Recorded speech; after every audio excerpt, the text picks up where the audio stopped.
Bienvenidos, muchísimas gracias por estar de nuevo acá. Vamos a continuar desarrollando el ejemplo de ANOVA monofactorial que habíamos arrancado en la semana anterior. De lo que habíamos visto en la semana anterior, les había comentado que comparar dos grupos a través de prueba T es matemáticamente igual a un ANOVA monofactorial de dos factores.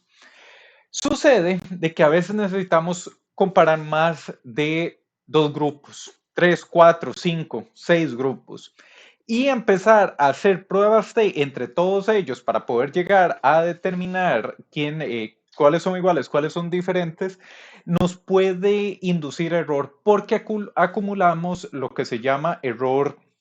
Habíamos visto la semana pasada que es el error tipo uno.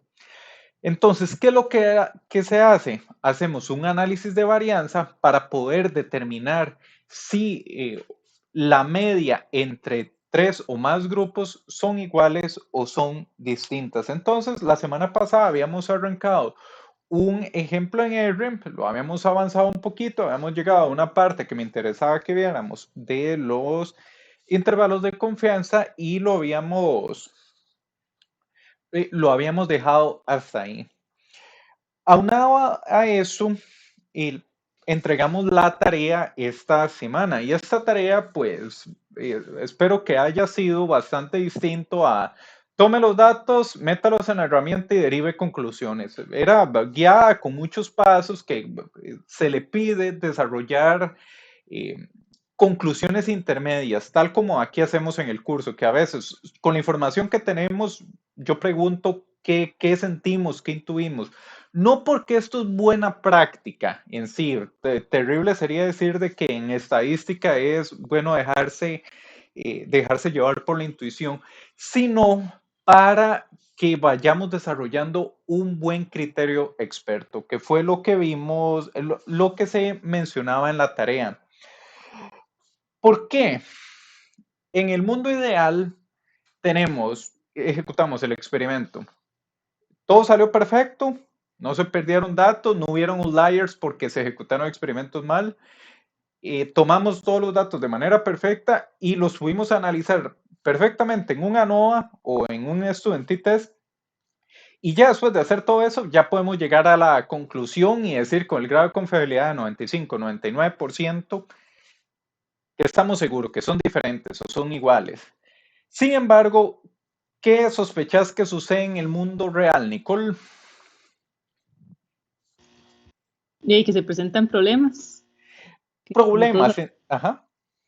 Probablemente haya algún fallo en los experimentos y si se produzcan outliers, Uh-huh. por ejemplo. Correcto.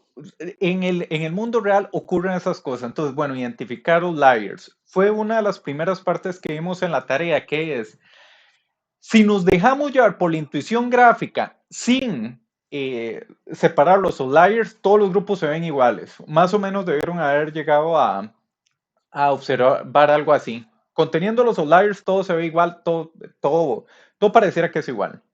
Removemos outliers y ya uno empieza a ver desfases entre los promedios. Entonces, esa es, pues, una de las cosas que yo quería que ustedes enfrentaran al desarrollar la tarea. Cómo llegar a nosotros poder filtrar la información de manera adecuada para poder visualizarla mejor. Nos encontramos otra situación, Rubén. La otra situación está bien, filtramos los datos, pero en la tarea yo les iba diciendo, bueno, grafiquen los histogramas. ¿Se podía de los histogramas decir algo? ¿Usted qué dice, Rubén? Bueno, en mi caso yo sí noté algunas cosas importantes, más que todo cuando se quitaban los outliers, se sacaban histogramas, pero aún más con los histogramas de color, sinceramente, pero muy Muy útiles. bien. Y ahora viene la pregunta, Rubén. ¿Por qué hacer esta parte, analizar histogramas, si la semana pasada vimos los gráficos de promedios e intervalos de confianza? ¿Por qué sospechas de que un punto de la tarea era analice hasta acá con solo viendo histogramas? ¿Qué te imaginas? Creo que para ver más o menos si se traslapaban o no, ¿verdad? Creo que era importante poder ver esa parte. También contra el de control, por ejemplo. Correcto. Y hay otra parte, estimado Rubén. Rubén, ¿vos en qué trabajabas? Data Engineer en Procter Gamble.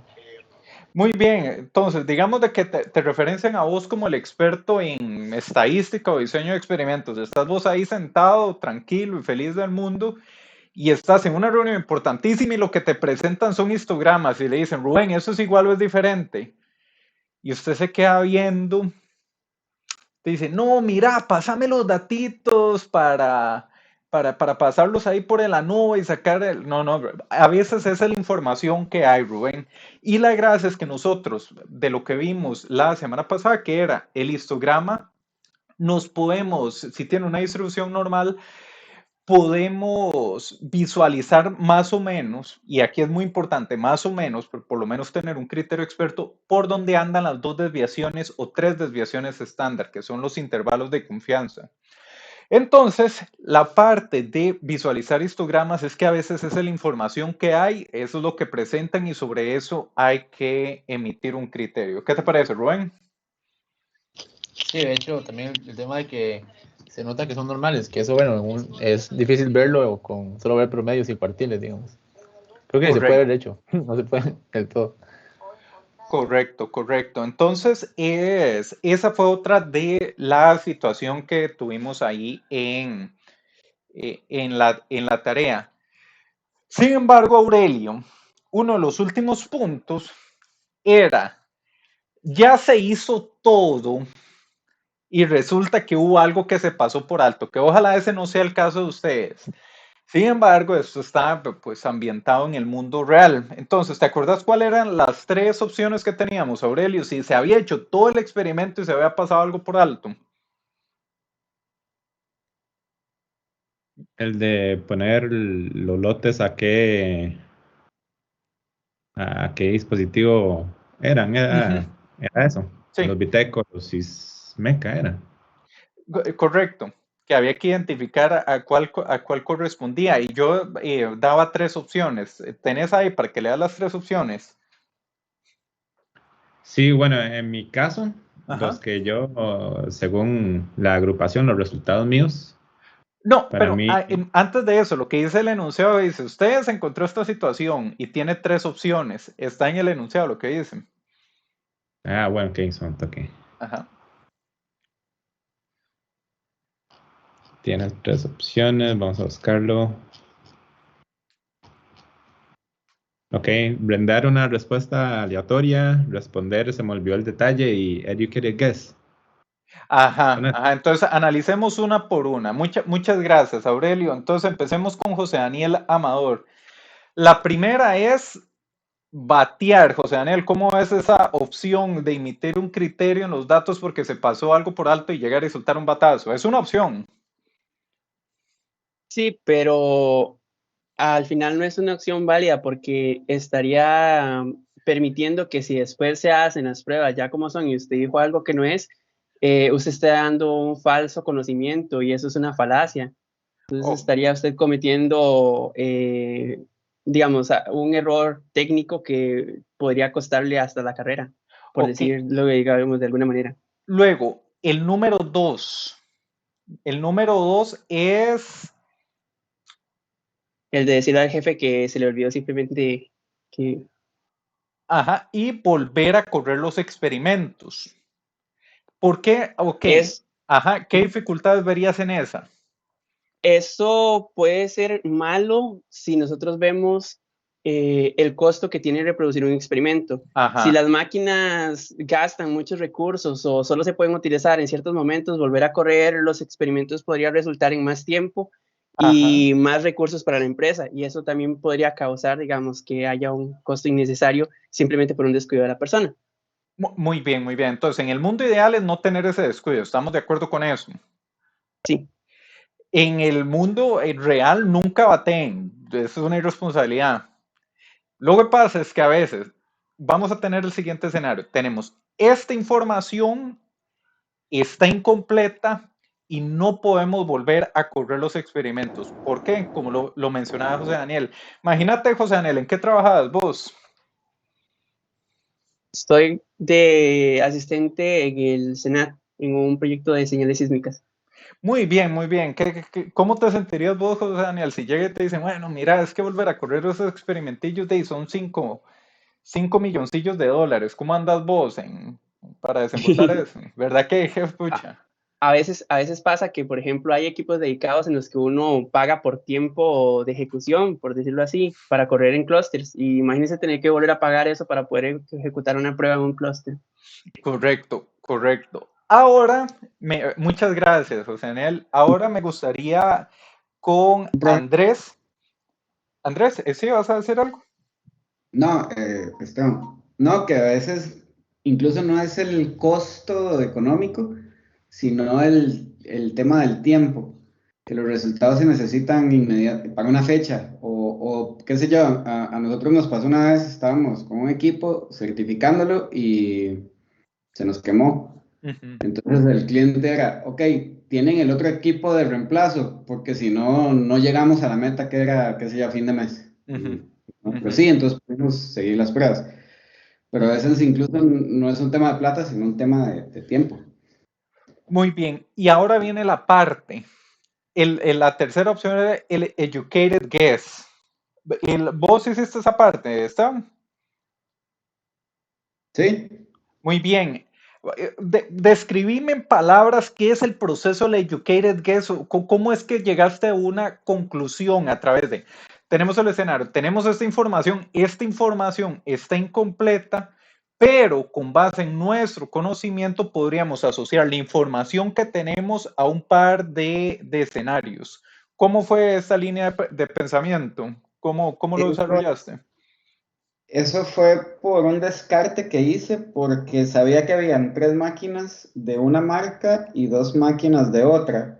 Ujú, Entonces, para hacer el análisis de las muestras, específicamente en el diagrama de bigotes y cajas, ujú, habían dos lotes que estaban claramente separados de los otros 3. ujú, ujú. Incluso no tenían intersección de bigotes. Entonces, por descarte, asumí que esos 2 eran los de la marca Vitec, creo que eran los que eran 2. Ujú, ujú, Entonces, sí, no quedaba más que los otros 3 fueran de la marca Ismec. ujú. Entonces, ese es el batazo educado, por decirlo así.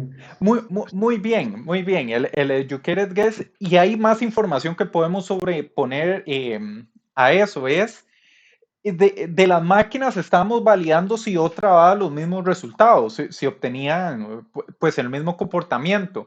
Y teníamos un escenario de control, que son las máquinas que están validadas, y un escenario experimental, que son las máquinas que queremos validar. Y resulta que teniendo claro ese escenario, nosotros deberíamos tener bastante entendido, y esto viene de nuevo a entender qué es lo que estamos haciendo, qué es esperable de las máquinas validadas. Nuevamente, eso es, volviendo a lo que yo les había comentado, que uno tiene que entender qué está haciendo. Si este es nuestro escenario de control, tenemos que saber muy bien cómo se incorpora el escenario, cómo se comporta el escenario de control. Entonces, esa información que antes de arrancar del experimento ya deberíamos tener que, se pasó esto por alto. Sí, pero uno en el mundo ideal debería saber cómo se comporta el escenario de control. ¿Tiene sentido lo que digo, Esteban? Sí, sí, sí. Muy bien, Sí, porque el escenario de control es el que conocemos y sabemos lo que estamos esperando, muy ¿verdad? bien, muy bien. Ahora necesito a Kevin. Kevin, anda por ahí.